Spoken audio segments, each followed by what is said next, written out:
Good morning, everybody. Miss Lair here. First of all, I just want to say April Fools.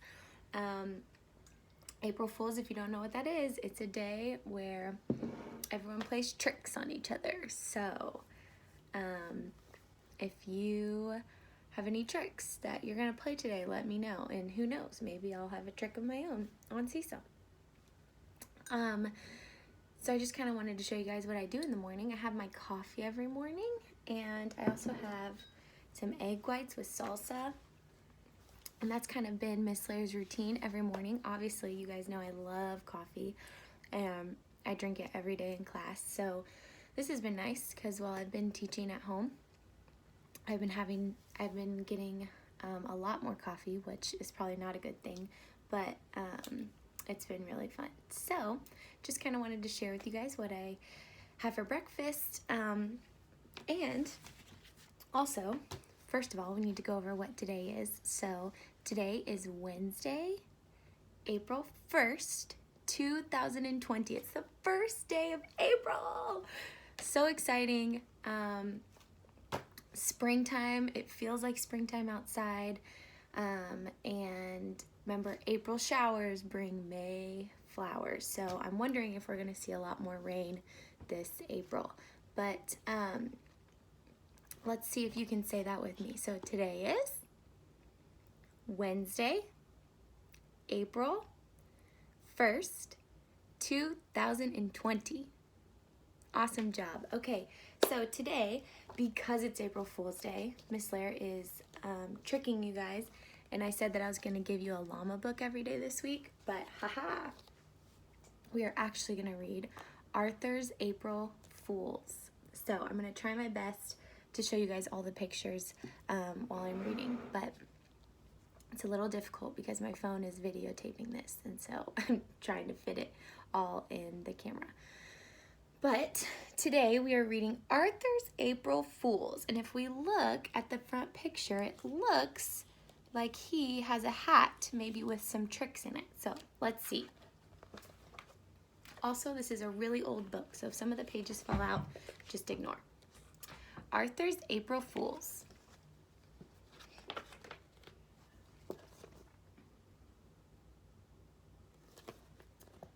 It was the last day of March. The joke shop was full of people getting ready for April Fool's Day. Arthur and Buster tried out everything. Buster bought sneezing powder. Arthur got a fake telescope that gave whoever looked through it a black eye. But Arthur didn't feel like playing jokes. He kept thinking about Binky Barnes. Who is Binky Barnes? Asked Buster. Picture King Kong. Now double it, said Arthur. He keeps threatening to punch me out. So he's afraid of Binky.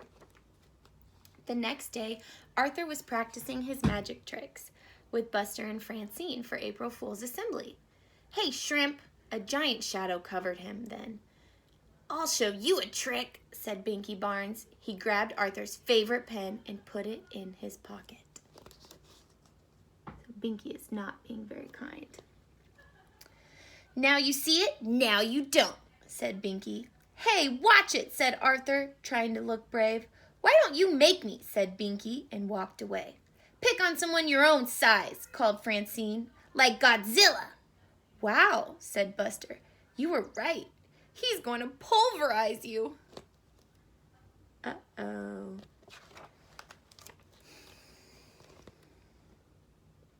Look at him going upstairs, very sad. That night at dinner, Arthur hardly ate anything. He didn't finish his cheeseburger. He didn't even want any chocolate cream pie. What's the matter with Arthur? Asked his father. He's worried about getting pulverized, said D.W. Maybe he's been watching too many outer space movies, said his mother.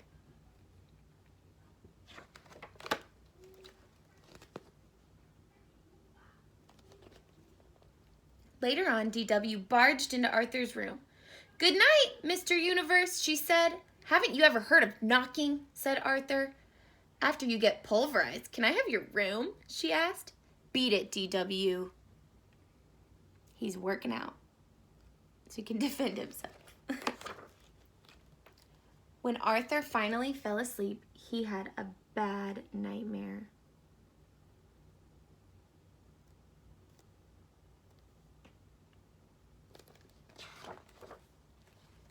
The next morning, Francine offered Arthur a cookie. "Yuck," said Arthur. "This tastes like soap and toothpaste." "April Fools," laughed Francine. But Arthur was too worried to laugh. "I'll never remember my magic tricks for the assembly," he said. So he's got to do magic for his April Fool's assembly, and he's getting nervous. "Calm down," said Buster. "I'll be your assistant. I'll help you if you get stuck." Arthur felt better. He could count on Buster. But just before the assembly, Buster got caught putting sneezing powder on Mr. Ratburn's desk. Instead of going to the assembly, Buster went to the principal's office. Sneezing powder makes him sneeze. Achoo!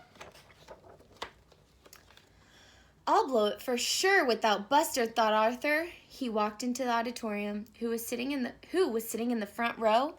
Binky Barnes. This was going to be even worse than he thought.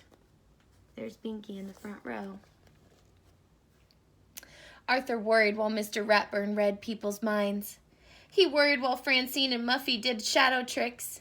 And he worried while the chorus sang that old black magic. Finally, it was his turn.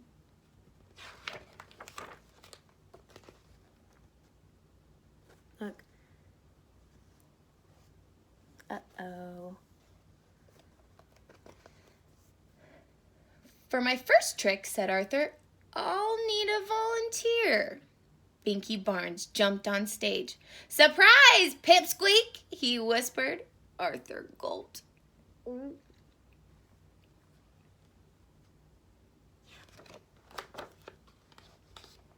Arthur asked Binky Barnes to tear up a sheet of paper and put it in the magic hat.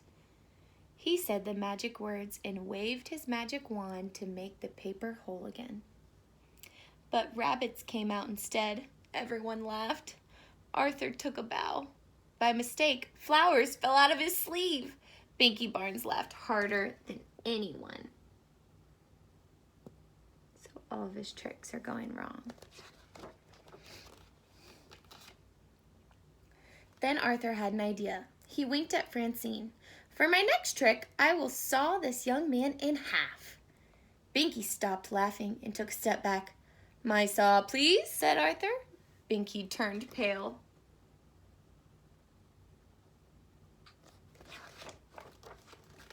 "And now the bucket to collect the parts," Binky screamed. He stepped back again, this time right off the stage.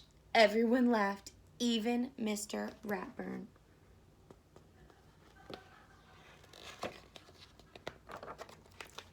After the assembly, Arthur stopped Binky in the hall.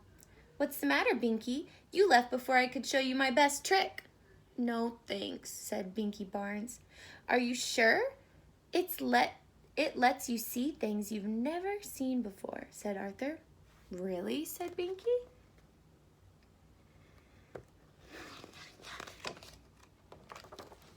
He grabbed the telescope and pointed it at Francine. "I don't see anything." "Of course not," said Arthur. "You have to know the secret words."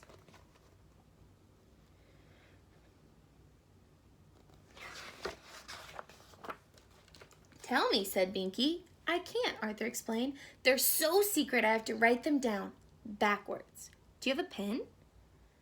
"Sure, here," said Binky. Arthur wrote the words. "Now go home and hold the paper up to the mirror and you'll be able to read the secret words." "Thanks, Twerp," said Binky as he ran out the door.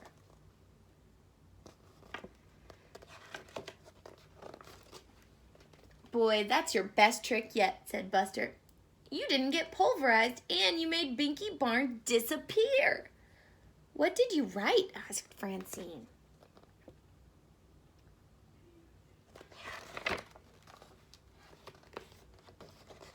He wrote April Fools. All right, April Fools. He tricked him. a lot of tricks in this book, and what I want you to respond today is either in the comments, or you can draw it, or you can make a video of yourself telling me an April Fool's trick that you played on your family. And it can be anything. It can be you hide somewhere, or you dress in a crazy outfit, anything like that. Let me know what you guys do. Have a great day.